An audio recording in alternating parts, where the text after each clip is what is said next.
Hello po. So, nandito kami ulit sa phase 2. Nag-celebrate kami ng 6 months sa rin namin. At dahil masarap yung SNR pizza, binilang kita ng... Huwag na nating sabihin yung pangalan. Ito. At ang flavor nito, ano siya? Hawaiian. Ito yung Hawaiian nila. Huwag natin sabihin pangalan na. Huwag natin sabihin. Ito yung Hawaiian nila ng tindahan na yan. Tapos, mas mahal to. Ito yung isa nila, yung ham and cheese. So, makikita nyo talaga yung difference niya. Yung difference niya kasi, itong isa, meron siyang 6 na pirasong pineapple tidbits. 6 lang? Bali, 7 pa lang.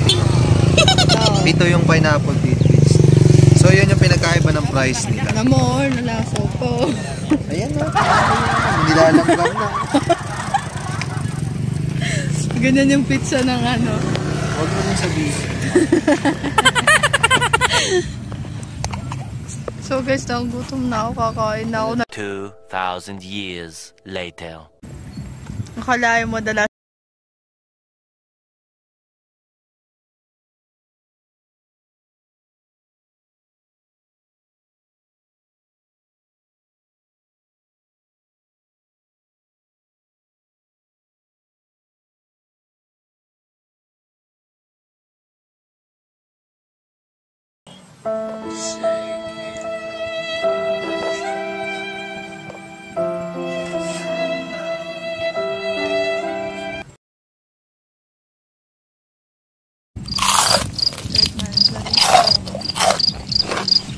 Hindi, second.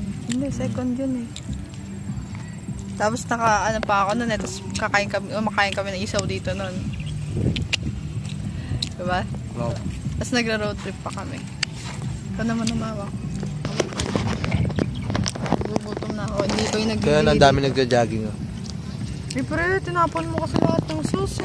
Gusto nila dito. Masarap ang payapa ng lugar. Ang daming boting basag. Ang linis ng lugar, ang daming boting basag. Ayan, yun lang. Ang daming boting basag.